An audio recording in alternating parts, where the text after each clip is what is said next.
Hello. Remember, remember the 5th of November, the gunpowder treason and plot. I see no reason why gunpowder treason should ever be forgot. Happy Halloweenish time and bonfire time. We're a little bit early. It's bonfire night tomorrow here in the UK. An annual celebration of, well, it's quite religious really. Guy Fawkes and the plotters tried to blow up the House of Lords, but they were caught. Parliament. Therefore...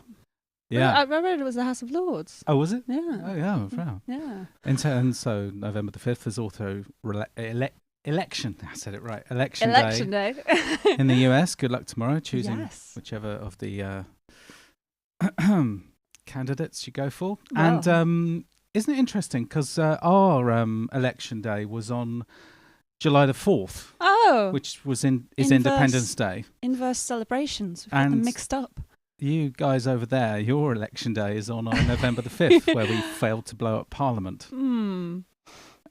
Which they celebrate every year since, because they failed to kill the king, and they were Catholics and they didn't like the Protestants, and the Protestants were happy about foiling the Catholics. I think you're it's part of it. Lewis bonfire is very much they throw rockets at the Pope. The Pope. Trying to give a papal decree. And if you've never been to Lewis bonfire, it's very difficult to get in nowadays because they sort of lock all the doors and shut all the roads and switch off the trains at 5 o'clock because it's a tiny village and it's like millions of people just storm around. But it's quite an amazing event. If you have never seen it, go online and look at it.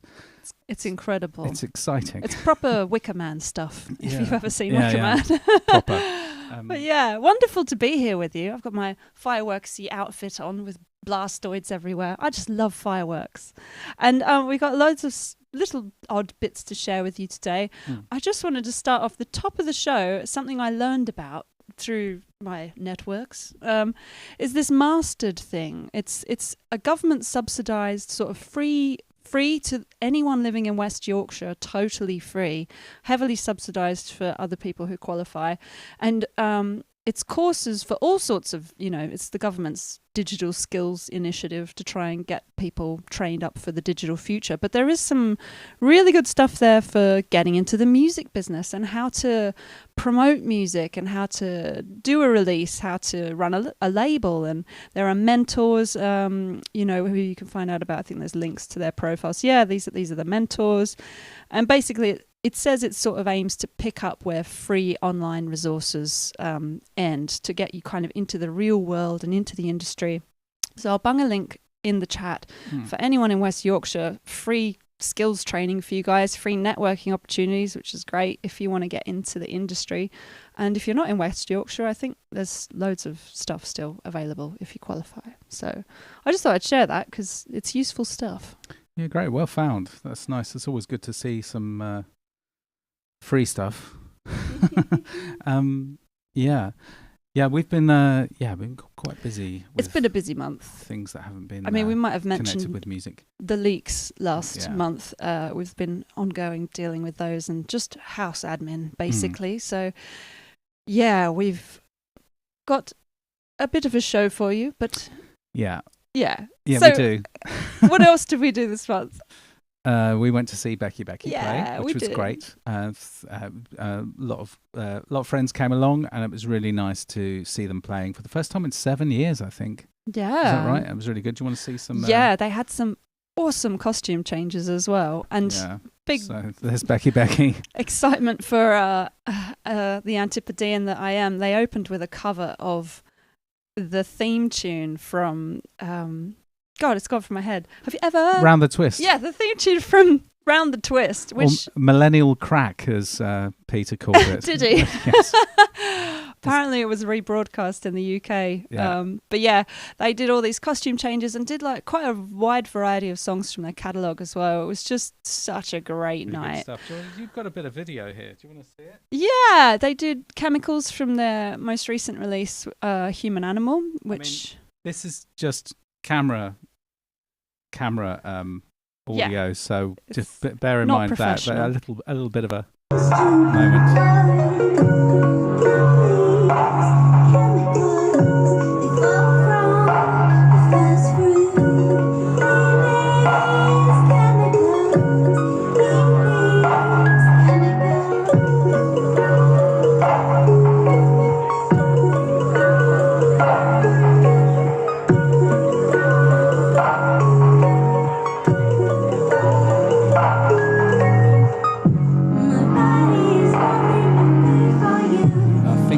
where the video ends. It is. It's just a short taster. Put that down. But if you're into their music and want to hear more, go to their Bandcamp, beckybecky.bandcamp.com. Their latest album, Human Animal, is a beautiful sort of tribute to a friend of theirs who died and was a big inspiration and collaborator musically. Check out the interview, which we'll be putting up separately soon, I think. Yeah, but it's also on BOOcast number something. Insert number here. I'll put a link in at some point. Yeah, but it was a great night, and they really managed to make the place sound great. It's quite a difficult venue. It's a nice venue to be as a punter, but it's actually quite a tricky venue as a performer. That's the word. Yeah. So they sounded awesome, and also I think more costume changes than I've ever seen, actually. And so recently. Brilliant. Like you were saying, you were watching Peter when Gemma did one of them. You looked again, you was like, where did Gemma go? Yeah. Total amazing changes. Who's that bald guy with the glasses? What's going on? The moustache? What's happening? But also, speaking of Bandcamp releases, so there's the Becky Becky one up on the page there. That's Human Animal. There's a new release from Sinners Music. Ian J. Cole's a booster and a friend of ours, and he's just put out this release by Mo called Static Display. It's the second album of sort of, lovely electronic soundscapes and music, mostly prepared through EMOMs, doing lots of EMOMs. There's a little shot of Mo playing live. Yeah. So I'll put the link for that in the chat. Great to see that. Really good. Yeah, and likewise, if you guys have stuff coming out, always feel free to send it to us, because we love to pump it up in the chat and share it. Because, it's lovely hearing what everybody's doing. Yeah, it really is. Speaking of what we're doing, check out that. It's pronounced Mo, M-H-O, but it's pronounced Mo. Yes. On Sinners Music. Yeah, go to their Bandcamp, check it out. This is their second album, I think. Yes. There's an earlier one as well. It's really nice stuff. We've got a gig coming up on the 30th of November. If you've got anything to do with socials, you'll probably see that we're currently banging on about it. Yeah. Just throwing posts, they're all automated, so we're not mad, but we've got a machine doing it for us. But we'll be playing with Strange Gravity at Chats Palace on November the 30th, and it's a beautiful venue, and it's a very storied and historic venue as well. I remember it from the 80s. It's like a sort of almost sort of local social club, sort of loads of local theatre companies went there, loads of brilliant comedy happened, and it's all for charity. Yeah, and it's been quite a while since we played in London, so hopefully it's accessible it's got those good transport connections for people in the south, at least, hopefully. Hello, Strange. But yeah, we're really looking forward to it. We'll get back to you on playing in the north. It's on our agenda eventually. We will do it. I want to go up to there. Yeah, but we've got an interview with Strange Gravity for you now, which we recorded last week, and we just wanted to talk to them about their music and their stuff. And Grant runs Silver Shark Studios in London, which is festooned with lovely synthesizers. We're just in the second room for the interview, but we'll talk about synths and stuff. But here's an interview with... let's do this properly. Yes, here's an interview with... Yeah, it's all good. Here's an interview with Strange Gravity. Here we go. Hello, Strange Gravity. We've got Grant and William. Thank you so much for joining us on the BOOcast. How are you tonight? We are great. Yeah. Thanks so much for having us on tonight, Battery Operated Orchestra. It's absolutely brilliant. Pleasure. Grant, you're happy? Yep, I'm happy. Yeah, we're both delighted. We're here mid-rehearsals. Oh, fantastic. So are you in Silver Shark Studios at the moment? We are in the Control Room, or Synth Cave 2 in Silver Shark Studios, yeah. So Grant, we first met way back in 2017 in Hansatone on a tour of those studios in Berlin. That's right, yeah. Just started talking in the gift shop. Yeah, I think we were all eyeing up the same T-shirts probably. Yeah. Yes, we were. Did you get one? I did, yeah. I've still got it. Us too. Quality. Dig it out occasionally, yeah. We bonded over electronic music back then, and I was wondering what first drew you to electronic music? I mean, I've liked electronic music as long as I've liked music, really, I think. It was way back, I'll be giving away my age here, but way back in the very late 70s, early 80s, when bands like the Human League and Gary Newman started to come through, that I really started to get into it. Yeah. Was there a first track that really hit you? My mum had a Bach album, and the last track was Wendy Carlos, Toccata and Fugue in D minor. I think I was 4 when I heard that. Do you have anything similar like that? I mean, maybe nothing like that. I mean, my parents weren't big music fans, and the music they liked tended to be more. My mum was a big Johnny Cash fan. Oh, cool. I think for me, it was probably something like Newman the first time he was on Top of the Pops, or maybe the Human League. It's difficult. I was a big sort of Newman fan around the time of Our Friends Electric and Cars, and I used to work in a record shop, so I kind of got to see all these records and then found some more. The other guys that worked in the shop would say, oh, if you like that, you should check this out. Possibly the Human League. Human League were the first band that I saw live. Oh, wow. So what era did you see them? On the Dare tour. So that would be 81. Oh, just around the time Don't You Want Me went mega. William, so you're the vocalist with Strange Gravity. I was just going to are you a similarly electronic obsessed, or have you got a different kind of musical history? Because you've sung with a few other acts. Yeah, my background was very much, it came from the classical side to start with. I was trained from about 7, violin player, piano player. But I do remember with the electronic music, I think the first exposure to it actually for all of us was Doctor Who and the radiophonic workshop with Delia Derbyshire, or whatever her name is, which I think always went in as, wow, that's quite unusual. And I don't think we thought about it because it was just the theme tune and the great visual. Yeah. But I realised now looking back that was probably the kickoff. But like Grant, being at as we call them, discos, and hearing Gary Newman up, on a proper sound PA without any of that health and safety bollocks that we have these days, no offense to anybody. It just meant that we really had the opportunity to hear synth really, really loud. Yeah. But yeah, my background then went into more punk, more rock, more guitarist. That's what I am. That's what I continue to play. But I always had this deep love for the sound of electronica. Yeah. Gary Newman, like Grant, being the first one. And almost the only one then until I came across Japan when they had assemblage and Gentlemen Take Polaroids out. And then I went, wow, it's also got the rock thing, like Mick Karn. I'm a bass player, and Mick Karn was a phenomenal bass player. So I could see there was a hook over. So I think for me it was that journey. And then eventually getting back into synth stuff with Grant has been a real joy. So do you play bass as well?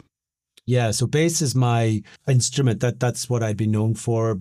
Gigs that I did supporting bands like Placebo at Brixton Academy. That was my bass guitar years. And they continue with a different band, but for this stuff, what's unique about it is the vocal that I bring versus any of the bass playing and stuff like that. Do you have frets on your bass or not? I'm thinking the Mick Karn influence. How strong is it? No, it's and how many strings do you have? Any more than 4 is not allowed. No, I've plenty of frets, but my actual real fascination with Mick Karn was that dance he did. Do you remember when he would just glide across the stage? Yeah. And young people today I know would just drop dead if they could actually see someone do that. You just don't see anyone do that while playing, one of the fast up-tempo Life in Tokyo or something. So you've been working together as Strange Gravity since 2020. How did you guys meet and what brought you together musically? We met through a mutual friend that in one of my older studios before I moved to this one, I was recording an album of hers, and she was a friend of William's, and then my vocal coach. She was your vocal coach, that's right. And then William was doing a solo album at the time, and he was looking for a producer and somebody to help him kind of finish it off, and she recommended me. So we did that album in 2017. 2017, 17, yeah. And just got on. Yeah. So kind of always talked about doing something together, but never really got anything off the ground until kind of lockdown. We started something just before lockdown, and we had kind of one track. We had one track which made it onto the first album. I think the thing that I really enjoyed was it was a real opportunity and a challenge for me because I came from a classically trained background. My degree was in classical music. I played in orchestra for years. The thing with Grant was he completely ignored all the rules that I had been brought up with. And he would say, right, the song starts here and then it goes down one semitone and that's the key change. And you can't do one semitone key change. That's ridiculous. But the way he would do it and the music he would make that key change in, for me, would work. And so it was a real challenge to actually say, okay, if this is how you want to go about it, then for me, it was that great no more comfort zone of here's the guitar, just write a song on that, or here's the piano. It was actually, no, you're just getting synth pieces. And I still have the originals that Grant would send through in lockdown, because of course we were both stuck, me in North London and Grant in South London. It must have been a real sort of change of pace for you, working in a different way. And so far as Strange Gravity, you've released 2 albums. There's the eponymous debut in 2020, which, as you just said, was during lockdown. We'll come back to that. And then this year, Music for the Metaverse. But we're just going to ask about your process during the first one, because you've already mentioned that it was kind of a baby of the lockdown experience. So how did that work out for you? How did it come together? Basically, I was complicated. We're not getting into that. I was either here or at home, and just had all these little bits of instrumental music. And then because certainly during that first lockdown, you couldn't really do anything. So I was just maybe had a 2-minute bit of music, and then we'd just be chatting, and I'd say, I'll send you this. I think it's probably going to be an instrumental, but see what you can come up with. And that almost became a challenge for William. So I was sending him these kind of instrumentals, thinking, I might get an instrumental album out of this or something. And then he was sending me quite often the next day or a couple of days later, the instrumental piece of music I'd done with some vocals over the top. Yeah. So the process was really that straightforward. He would challenge me, not realizing it, by saying, I just think it's an instrumental. And I'd go, no, I'll make that into something that kills me. Again, I just had the joy of being challenged to come up with lyrical and melodic material vocally that really complemented what Grant had created. And then I had a small home studio affair, some good mics, which I'd used for the album I'd done by a solo with Grant. So I had a setup that I could at least do the vocals at home in North London. And of course, there was no challenges on our time. Nobody was saying you should be out washing the car or taking the kids to the park. You know, it was very much, well, you're doing nothing else, so you might as well go upstairs and use a studio. So that's really how the process began for the album 1. And I think sort of established what we are both comfortable with. We've tried for Music for the Metaverse doing more of the let's jam together, and it wasn't as productive as we thought it was. Not that we won't come back to it, but yeah, for now the process is very much, here's something made out of synthesizer music, see what you think of it. I'd cut it up, rearrange it. Sometimes not. There's been the odd track, which literally Norway I think is a great example of. 4 a.m. in the morning, we were desperate for one last track for Music on the Metaverse, and I said there must be something on the backlist, and out came Norway, and it became the track almost just as is. All I did was come up with a vocal and lyric for it. That was magic when that happened. So what was happening with the first album was William was sending me back these amazing songs is what you're looking for. Yeah, amazing vocals like I'd never heard before. And then I would maybe do a bit of editing on those, or change the arrangements and add more synths, or change some of the voicing. And then when we were able to get together, so this probably went on for about it was actually 4 weeks, because I actually timed it from the first track that Grant sent through, which was called Day 1, up until the last one, which was Day something or other. Yeah. Imagine if that there was 4 weeks. So the actual first album was done more or less in 4 weeks in terms of the original material. It was very quick. And I think it did benefit from the fact that there was nothing else to think about. There was nowhere to go. it was a unique moment in all our lives. And it, in some ways, if there was a positive, and obviously there was lots of negatives for very many people, but for us, it was a positive in that it did allow us, particularly me, to really consider, what do I want to talk about? What do I want to sing about? Yeah. Do you think that perhaps because it was a whole new project without any sort of predefined shape or form, that you were free to just explore with it, and as it was such a new process for you as well? Yeah, definitely. I love liberating. That. So let's have a listen to What the Night Brings. What the Night Brings, yeah. Baby, I remember the day that he was born. Tried to make it right for you, but you did it on your own. Lit a cigarette, raised a glass to you. Raised myself up like a man's supposed to do. Drove all night, slept all the next day through. Took away your pain when I got back to you. I know I'm looking back, I know you don't want me to, but you won't let me hold you, but I know you need me to. Like a day without the sun,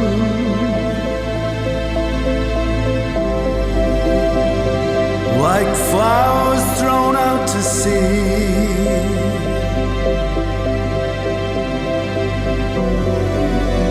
Nobody knows what brought you to your knees. How'd you say goodbye when you don't know what that means? William, you suffered a vocal injury before recording the new album. How have you recovered your voice, and have you had to modify your vocal technique since then? Interestingly, I started rehearsing again just in February after lockdown, and so that was probably 6 to 9 months after finishing Strange Gravity 1. And there was no voice. I could talk and I expected my voice to be there, but it was literally like, you know, Chris, yourself, when you go and look for the Hoover and you open the cupboard and it's not there. It's like, where's the vacuum cleaner? I know I left it here, but my voice wasn't there. It was that empty. There was just nothing. And it wasn't for another 6-7 months that I even got a consultant to look at it. And it still didn't come back. It just felt like there was a ball of cotton wool at the bottom of my throat. What eventually we got to the bottom of was there was a cyst on the sulcus that they think burst and just kind of froze out, if you like, just stopped the sulcus that vibrates and makes the sound moving. Yeah, what is the sulcus? Sulcus, S-U-L-C-U-S. I sound like an expert. I only know because it happened to me, as it were. The sulcus is just a very, very fine membrane that is actually on the vocal cords, and it's that ripples that actually makes the voice sing. That's the notes and the character of your voice. And because mine's, as they said, was a bit like cellophane or cling film that was solid, it just didn't move. So I could speak, but I could only speak at a certain volume. I couldn't project, and I couldn't sing at all. It just then gradually came back because, much as I'm a huge fan, the NHS, challenged as it was with COVID, it meant it was over 2 years of in and out to see specialists and things, cameras up the nostril and down the throat. And eventually they said, look, you do have a little groove there, but nothing we would operate on. By which time, I think my last session was this year, actually. And the surgeon just said, look, I'm not going to operate. The challenge for me was when we really wanted to start getting music for the metaverse done. My voice, to your question, Bridget, was very, very limited. And so you'll hear on Strange Gravity 2 quite a lot of low vocals, which even as we're rehearsing now, I'm struggling with because they're so low. But that's where the voice started to come back. So it is one of those unique elements. And we did think, do we go back and re-record? By the time we got to the end of the album, the voice was almost back. I'm still missing quite a chunk of falsetto, but most of the voice was back. And we just thought, no, it's what it sounded like at the time. That gives its unique character. Let's keep it, and absolutely, we'll rehearse around it in the way we need to. I mean, you certainly do have a smoky, soulful. Are you saying you're having some difficulty now? You're rehearsing for live to attain that damaged voice sound. To go back and sound knackered. I can't do it. So I'm on the brandies, packing a Camel, 20 Marlboro a day. Yeah, that period. I mean, I just want to ask what it was like for you, having been a singer for so long, not being able to access your voice as a part of your life for, at least 7 months. It was a real shock, absolute shock, and really hard to, the first, when I really realized it was gone, it was a genuine fear that set in, like, finding yourself, maybe you remember being lost for the first time, separated from your folks, not knowing where you are. It was that same sense of absolute fear, because I'd often said to people, of all the joys that I have in life, being able to sing is one of them. And suddenly it just wasn't there. So it really was a gripping fear. And then, of course, you get on Google and all sorts of crap comes up.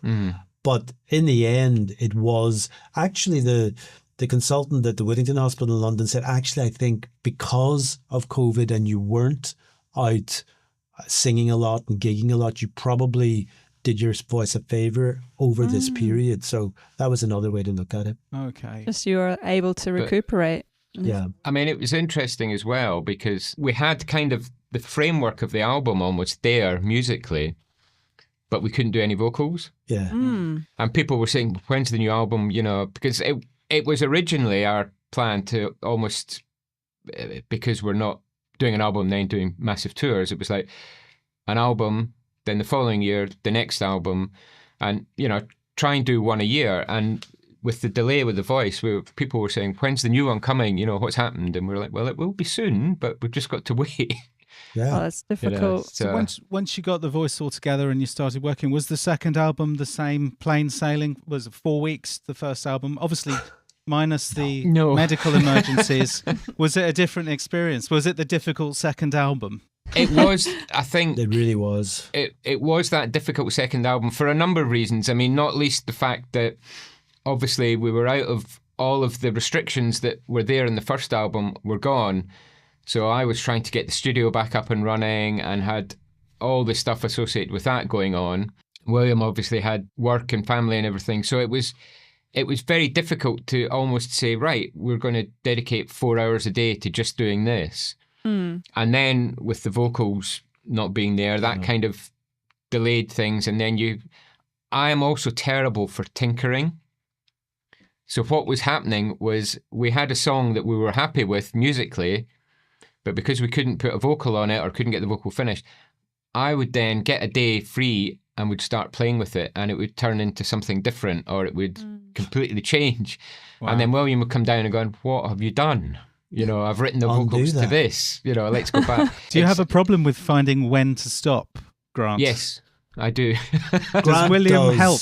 If there's no specific deadline on me, then I'll just try this synth, or a new synth will come into the studio, and then you'll go, oh, and then you get a sound, you think, oh, that would work on that song, and before you know it. Yeah. So there's often days that I would leave the studio and I'd say, you leaving now, Grant? They'd say, yeah, I'll just be a minute. And then, I'll be at home an hour later in North London and I'll just get a WhatsApp. Just let me know what you think of this. So he'd obviously stayed another hour and a half, 2 hours in the studio, at a synth making new music when he should have just, get some rest. I never suffered that so much because I'm not a naturally, like I play the synth in the band that I'm given, that I'm allowed to play. There, you play that. And which it's a little synth one is over that, there. by the way? Which one is it? It's the live. It's going to be a Microkorg XL. Yeah, Microkorg. Oh, cool. No shame in that. Yeah. No. Well, it's what he keeps saying, but I think everyone's laughing behind my back. But anyway, so I would not have the issue because I would never know where the music could go next. So I would just say, I just want to hear the song in it. Did you have to put your foot down on the final versions at any point and say, we got to go back to this one? Yeah, sometimes there'd be something I'd think, I have no idea why you went down that route. I said, what were you thinking? What have you done? Yeah, what were you thinking? Oh my God. Do you know what? It's like looking in the mirror. Yeah, it's very similar. It is a bit. It's very useful to have someone there to just go, stop. Yeah, it's great. Yeah. I mean, trying loads of different things and seeing where it goes, but sometimes you do need to go back and go, actually, here was fun. Yeah, because you know, I'm sure you guys, have been around bands long enough, like we all have, to know that sometimes the demo version is the best. Oh, yeah. And that applies in synth and electronica exactly the same. Sometimes that initial sound was the right one. And I know, Grant, you were saying it was difficult getting some of the sounds to do it live. I mean, that's been one of the challenges is, and I've revoiced quite a few things just because I don't want to go out with some of the keyboards here. I wouldn't take out of the studio either because they're too fragile or, they don't have memories. So I'd spend all my time just changing the sounds. So, Grant, I mean, you have described yourself as a synthaholic. Yeah, probably. I think we can all understand that. So, I mean, you run Silver Shark Studios. This is the control room, but I've seen photos of the rest of the complex you have there, and it's absolutely stuffed with some classic synths. So I'm just going to ask you, if you were forced to run from a burning building with one synth, is there one that is so close to your heart that you wouldn't? I'm guessing it's the Microkorg XL, yeah? That's the one. Yeah, definitely. Yeah, or the VL tone maybe. Yes. I don't know. I have been asked that a lot. I mean, I would probably counter that with, if I was running from that burning building, what would I be doing next? Because if it was something where I needed lots of voicing, then it might be even something like the Prophet X that we're going to use live, which is great because it's got so much capability. Or the three synths that we're using live are all very new synths and not traditional synths. 3.5. You've got the Korg, yeah. I'm using a Roland System 8 basically to get all the voicing from so the Juno 6 would be one that would probably be close to the door, put it that way, because it's so simple to get brilliant sounds out of it. But we're also using a Arturia Astrolab because it's got things like the CS80 sounds. I'd need some friends to help me get the CS80 from the building if it was burning down. We're playing a gig on November 30th at Chats Palace. Together. Yeah. Can't wait. Thank you, guys. What's it been like for you transitioning from the studio to the live rig? You can pick up first, Grant. Well, it's been interesting. It's been a lot of work because, as we said, we didn't write the songs by sitting in a room playing them together. So we've had to work out what we're going to play. I mean, there's two of us, so I don't think we're going to shatter anybody's illusions by saying that, it's not 100% as you see it on stage. There will be some stems running, some backing tracks, drums, etc. But we've had to work out what we'll play, how we'll play it, what we'll use, because obviously, unless I want to look like Rick Wakeman circa mid-70s, we can't take all the synths that we used on the albums out for live. So that's been interesting. And I haven't played live for a very long time either. So just getting my head around remembering parts and setting up even simple things like setting up program changes and stuff that you guys would be used to doing because you play quite a bit. We've done it a lot, but each time it's a new setup, it still takes a while. It's getting more streamlined now though, isn't it? Because we're using the same rig. We used to change the rig every time. Yeah, I mean, for us, it's very much about get it as simple as possible because, I mean, there are some schools of thought, different schools of thought on this and how you do electronic music. This is one of the interesting things about talking to people that are playing electronic music live because there are no two people that do it the same way. It's always different. Yeah, so our modus operandi is very much to keep it as simple as possible so that, it's all about performing. It's the performance and we're not cheating per se. No. I don't have a problem with running some stems and running loops and clips and launching clips and stuff because frankly, there is no way you could bring your entire arsenal out with you. Apart from anything else, I mean, we'd all be on stage with broken backs and broken arms, and you were talking about carrying a CS80 possibly, but that's not going to happen. There's always that nightmare scenario which happened to Adult Live. Someone spilled a pint of beer all over their instruments, and if you don't have insurance. Actually, it was over their laptop. Over their laptop. Which was, I believe, running the entire show. And they didn't have a backup. That was one of the things that I thought about long and hard, was whether to use a laptop. In the end, we're not using a laptop, partly because my laptop's quite old, so I was worried it might give up halfway through the show or suddenly go, oh no, you need to update your version of whatever you're running. And we're using a hard drive machine that will run some stems, it will run some MIDI, it will run the program changes, and it will also run the video that we're going to use as well. We wanted to have some visuals as well, because we figured people would get a bit bored just looking at two old blokes playing some synthesizers. Never. That's been a big part for us. Is there's the third man in the band is the visuals. We always were quite, certainly I know I was from the get-go, that video was massively important to how we would optically articulate the lyrical content. And we did 4 videos for the first album, but every song in this live set will have a video to go with it. And some of those we've had made for us, and some of them we've put together ourselves. And that's been as much fun in some ways as making the whole thing sound live, which has been really good. Yeah, it's going to be a great show. We're really looking forward to it.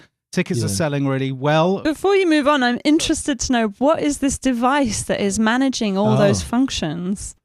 It's doing video and stems, you're saying? Video, stems. It's called a B-Beat. It's literally the size of a box of chocolates. But it's a very powerful box, and so far, touch wood, has worked really well in rehearsals. So it's rock solid, yeah? It's very solid. You can program it up so you can schedule the show, schedule the gaps. You can even stick stills or videos up in between times if you want to start chatting away. And it's neat, yeah. So it's a very nice box. Like we say, just so much is dependent on things being rock solid and that you can trust them, because you don't want to really be on stage, part of your brain going, oh, what's going to break next? I mean, that's a form of entertainment, watching that happen. I admit, I've seen it happen. In fact, we saw someone playing with their laptop a couple of months ago, and in the middle of it, Apple decided to do an auto update on the screen, and it was that's the video, what I was worried about, and the stuff. It's like, you've got all these things that you have to subscribe for, and it's your subscription just ran out in the middle of a gig. Lots of people said use Ableton, but I'm not an Ableton user, so I didn't want to use something that I wasn't comfortable with. We may move to using a laptop in the future, or something like an MPC. Are you MPC savvy? Not really. We have one here, but I'm not. Again, it would run the show. It wouldn't run the video. It would run everything else. But not being comfortable if it stopped halfway through or didn't do what I was expecting. I just want it to be as simple as possible. Yeah. Good call. And again, so this is very much a brand new setup for you as well. So you've evolved this setup for this gig on the 30th of November. So it's really exciting to see. I mean, you're going to be practicing the hell out of it, apart from for yourselves, but you want to make sure that stuff's all working. Yeah. So good luck with that. Thank you. And after this gig, are you guys planning on doing more shows? Yeah, I think it's a lot of time investment for one night. And what's going through our heads is the idea that we could make it more portable, and ultimately, as I'm sure you guys would appreciate, getting a slot on Superbooth would be ideal. Yeah. Next year, or some other electronica. Machina Bristronica. Yeah, we're trying to make sure what we do as a debut is also quite unequivocally high end, which is what we're trying to achieve, to faithfully reflect the respect we have for the albums that we've made. And therefore, anything else we would do in Europe or wherever, we would like it to be as high end as possible. So, love to do more of it. I think the challenge for us is, obviously, we want to find the kind of event that we will get that attention and that support and that deep listening community around it, rather than, we're at a stage in our musical careers where we don't need to turn up and hope for a 5-minute slot at something. At the same time, we don't want to diss anything that's trying to be new, like the EMOM stuff. Some of it we've been to in London, which has been great with, I think it's Lucida Records, isn't it? Yeah, I mean, we are thinking that we might almost to try out some of the stuff from album number 3 is do a kind of cut back setup that we can do 15 minutes at an EMOM or shorter notice gigs. So that might be when a laptop or a MPC comes into play with just one synth or something. I'm quite keen. I don't want to take the modular rig out, but there's little boxes and elements of that I'd be quite keen to use live. I'm hoping with the next album, what we've talked about is, because we've got the Synth Cave here, which is all the old, really old stuff, and the huge System 100M modular setup, is we would quite like, having said we didn't really jam much, we'd quite like to do a few days of jamming and then cut and edit it up. Yeah, so you're still really exploring your process and stuff, and you're still growing and developing, which is really exciting. If you do want to play Superbooth, bringing a bunch of modular with you will certainly count in your favour, because that's their bag, man. Yeah. So, I mean, the gig that you guys are playing, and thank you very much, very kindly for asking us to thank you support for playing with us on the 30th. No, it was a pleasure. So all the proceeds for that gig are going to charity. So we've got Dementia UK and New Ways, which is working on water projects and health projects in parts of Africa. I was just asked, why is it important to you that this is very much a charity-driven event or a charity funding event? Well, I think there's a couple of reasons for it. The first one was when we were going out to play our first debut, our first performance. Obviously, we're an unknown entity. And I thought, well, look, that means we're going to have to invest in the venue, etc. But rather than then get any sense of, well, how do we, create a revenue stream from it, let's just say, look, let's make it for charity. There are charities that we both are very committed to with New Ways and Dementia UK. So it just takes that whole discussion piece away. We're not trying to, scrimp around budget. We're just saying, no, our budget's our budget, but the event is for charity. I had a view, which I know Grant sort of poked both my eyes out, even the bad one, and said, look, the thing is, I would love at our level of our lives to be able to do gigs only for charity. Imagine Oasis did only those gigs next year just for charity. And I think rather than have this constant, the music business is terrible to artists and all the rest of it, which of course it's true in many ways, wouldn't it be great if artists like us who've got this certain stage in their life, we can just say every time we play, it's for charity, and it might be a different charity next year. So that was part of my thinking as well. So obviously you're hoping you get good attendance, but you also get money for the charities. And eventually you just have a nice break even where some of the costs could be met over the longer term. Because it's our first gig, obviously we're kind of asking a lot of friends and family and whatnot who are all very supportive and say they love the album, but maybe wouldn't normally go and see it live. But we just figured because it's for charity as well, then we're kind of saying, well, come and see us, but you're also, you'll get a warm, happy feeling because you've donated some money to charity. And the tickets as well. aren't too much. I think it's £11 something. Yeah, it's £10 plus booking fee. So £11.50 or something, I think. Oh, the dreaded booking fee. The dreaded booking fee, but no dynamic pricing. Yeah. Not yet, anyway. What do you guys have planned next then? Yeah. So album number 3, we've kind of written a lot of the song titles for. It's called American Melancholy. I spend a lot of time from a work point of view with good friends and colleagues from America, and also going to America and watching what's happening with America at the moment and the challenges it has around its place in the world.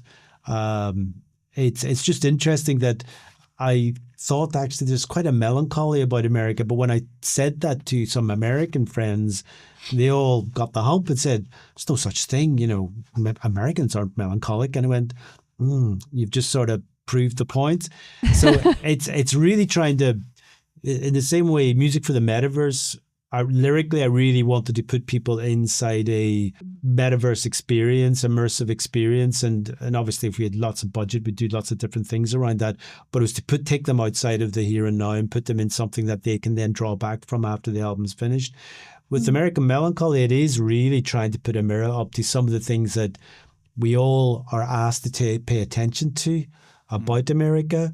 And every time I hear something else from one of my friends in the States, or a headline that just grabs my attention. I mean, we saw all the reading the dogs, the reading the cats things that came out of Trump stuff. It's very different to that, but it's that sort of approach where they almost create their own sound bites.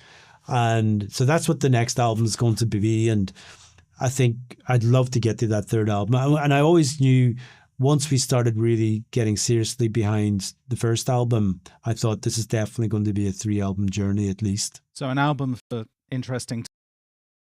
Yeah. Really looking forward to hearing that. And so you're right. Can I push you for a release date or?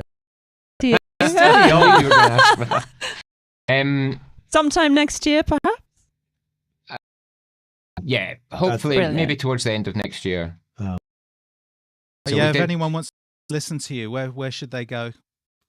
Spotify, Bandcamp, all the usual digital platforms. Yeah, shout out to Electronic Records that distributed music for the Metaverse this time around for Paul Crone and the team. That was great to get that done proper. Very pleased with that, and Electronic will do the same for us next year. Thank you so much for being sharing a bit of your journey with us. We're really looking forward to the gig and the next album coming out, hopefully. Yeah, no, you're very welcome. Yeah, well, as we keep saying, you have to come up and visit us sometime. Well, we'll be seeing you in November, so we will. Yeah. That'll be awesome. Thanks, guys. Thank you so much. Thank you. See you very soon. Bye. See ya. Take care. I love that. Brilliant. Duos work together as well. We're still on the speakers. Using a sound. You can get tickets at Eventbrite. I popped the link in the chat, and if you cut to my, you'll see that there's. Get your tickets while you can. That's good. £11.55. It's going to be such a great night. Their music is beautiful. They've planned amazing visuals. If you want to get their music to listen to before then, strangegravity.bandcamp.com. You can get both the albums. Really recommend them. They're beautiful. Great sounds.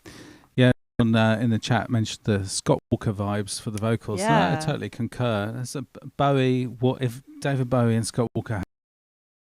I really like. The first album really reminds me of sort of Next Day era Bowie, and it's a good era. Yeah, and it's beautiful production. It's really, really great. Anyway, really nice to see them playing live, and as you heard, for the first time. So they're overcoming all of those, first time electronic music hurdles, which we've all had. How the hell do we do this? And it will also be our last gig of the year, so it's worth coming and seeing if you can. Probably our last gig for a while, because I think we're going to kind of settle into the studio and get writing again. Well, hopefully. Hopefully, yes. Yeah. That's the plan. But so that's all happening. Am I going over here? No, I just wanted to mention quickly, I really like the talk about the demo version, how the demo version sometimes feels like it's better than the original. And it reminded me, this month I heard a demo version of Q Lazarus' Goodbye Horses on Vintage Obscura Radio, which I love. Highly recommend Vintage Obscura Radio. I can never hear that record without thinking of... Well, here's the story. Put the lotion in the basket.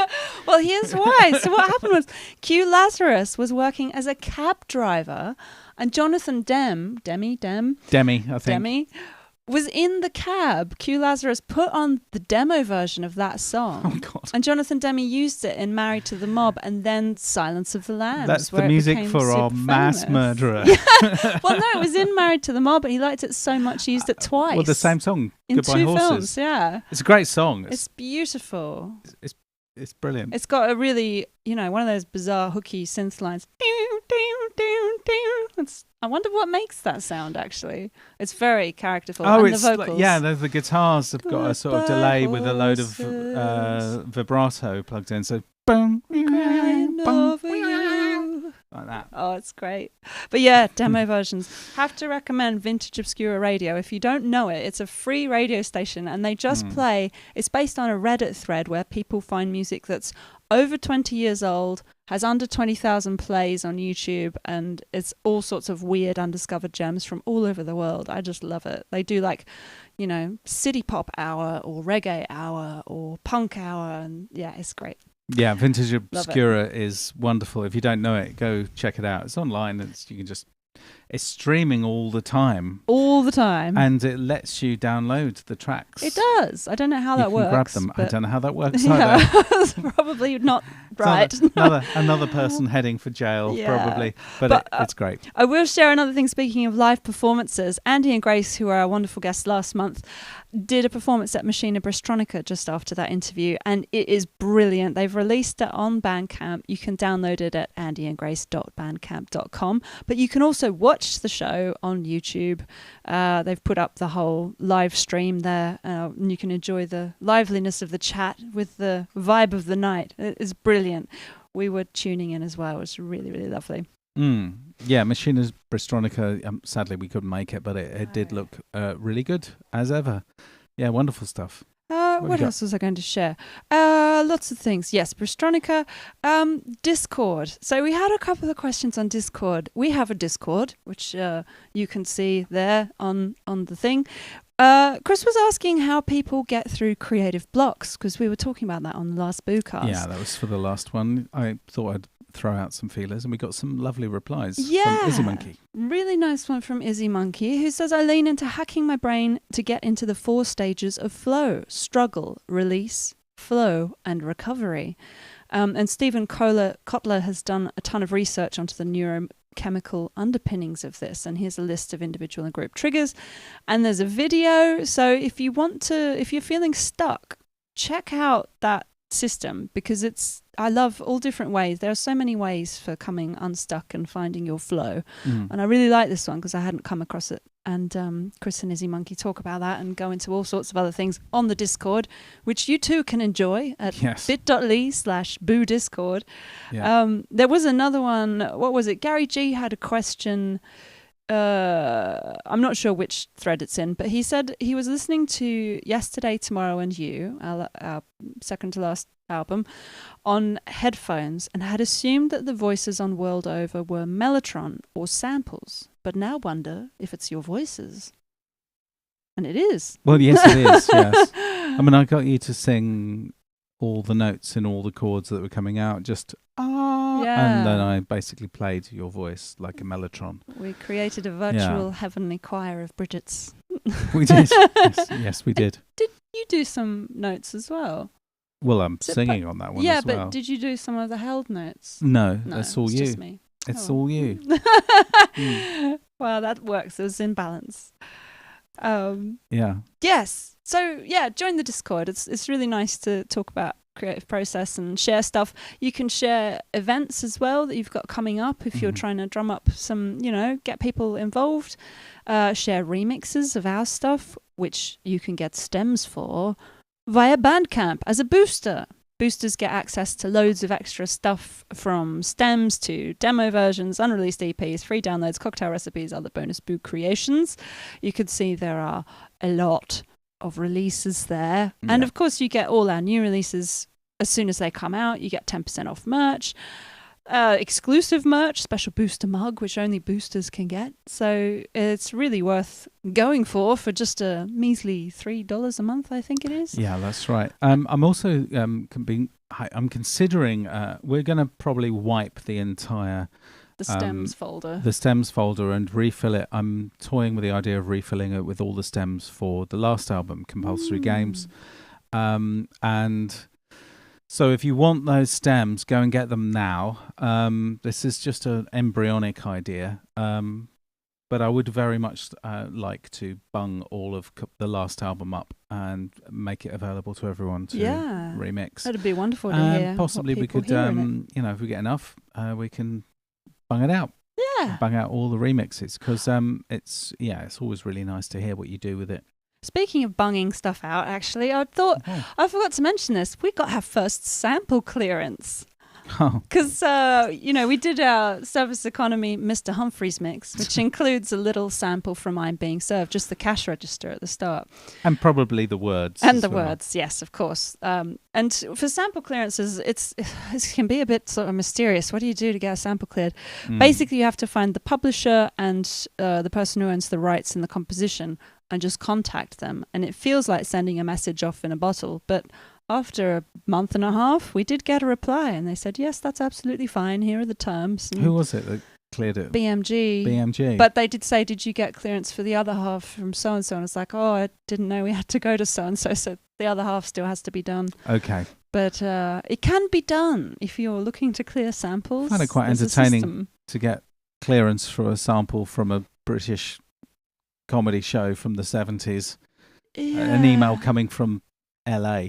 Yeah. Okay. And enough. Obviously the original composer is dead. Maybe Are You Being Served is massive in LA. I don't know. Andrew Kovaceski, is it true? Are you free? Oh. Yeah.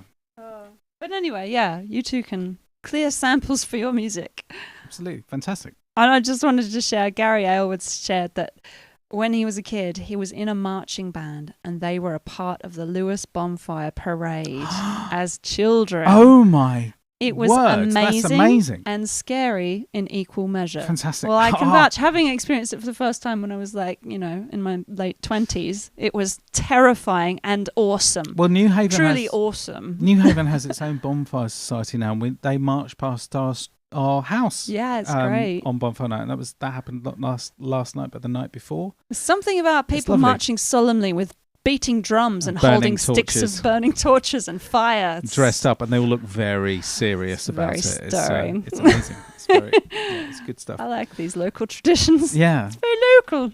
Yeah, very local. Yes. Yeah. So, yes, it's a slightly lean show this month because we've had so much going on and we're about to dive into preparing for live stuff. But we're going to have a big bumper Christmas show for you because we're going to have some quiz fun. Yeah, we're going to have another quiz. So December the 2nd is the BOOcast for Christmas. So make sure that's in your diary. Do come along and join us there. And we're sad to say that that's going to be the last BOOcast for a little while. We won't be able to come back in January. No. Possibly not February. So we're not sure when the next one will be. So that's going to be the last BOOcast for a little while. So it'd be great if you can all make it. Have a bit of a celebration. And yeah, there's no synth of the month this month. I'm sorry. We just didn't have time to do it. I mean, you've literally got paint on your hands. Yeah. We've been painting the house and dealing with the leaks and stuff, entertaining roofers and the like. And the rest as well. It's been an interesting time as the old... is it a Chinese... May you live in interesting times. May you live in interesting times. Anyway, it's been interesting. So, apologies. No synth of the month this month. But we are really, as ever, overjoyed that you're here with us. Thank you so much for joining us. We're so excited about the gig as well. And we haven't arranged for anybody to film anything, but hopefully we can somehow film a bit and share it with you guys. And if you can make it, that would be incredible. We'd love to see you there. Yeah, and the BOOcast is... the Monday after the gig, so we'll have to do all our preparation well before then. Yeah. But yeah, if you can make it, please try and make it. It's going to be a special night. It's a beautiful venue. If you're in the London area or if you're even close by, just come along. It'd be lovely. Come and say hello. Yeah. Because it's always nice to meet you in the flesh. I should introduce the last thing we're going to share tonight. Oh, yes. Go for it. So I dug this out of the archives. I was looking for something else completely, and I found this. It's our first live performance, basically, which is we were invited to create a soundtrack for an old piece of film from the Sussex Film Archives. Yeah, Sussex had some filmmakers, and that was what it was about. It's like a home movie, but it's a short film made by independent filmmakers in the 50s. And we went out with the Copycat and some Casios, and it was our first ever live outing as Boo. And in fact, there was a picture. I'll share the picture to the boosters in the Bandcamp. Where is the picture? I put it up because that's it, WTBS, because it shows right from the start we were thinking in suitcases. You can see we've got our special live rig. Everything's there in a Well, it's gone autoplay. Everything's there in the suitcase, which we've cleverly branded. But there's a picture of us playing and at then the venue. Right, that's the first one. I'm wearing a jumper. In Brighton. Never worn a jumper since on stage. Suits and ties all the way. But anyway, this is not the actual live performance. We went back home and recorded it and filmed it and put it side by side with the film to share it with I think people this was around the actually a world. practice. We just filmed was it a practice? Yeah. So it was before the show? Yeah. Wow. Mm. So this is from 2012. Yeah, 12 years ago. So enjoy this. it's been a long journey. Yeah. It's been a long journey. Yeah. Anyway, so thank you for joining us on the BOOcast number 29. BOOcast number 30 will be the last BOOcast for a little while. Yeah. We will get back to you as soon as humanly possible. Yes. With lots of excellent fun, games, merriment, and whatever. Actually, there's going to be games in there BOOcast will be 30. games. There's definitely going to be merriment as well because I like the Christmas cocktail season. I mean, by God, we need a laugh. Let's have a laugh. All right, so lots of love to you all. Thank you very much for joining us. And here is our goodbye piece of music. Yay. Take care, all of you. See you in December. See you in December. Take care. Sorry, did I get the last word? Say goodbye again. Say goodbye. Goodbye again.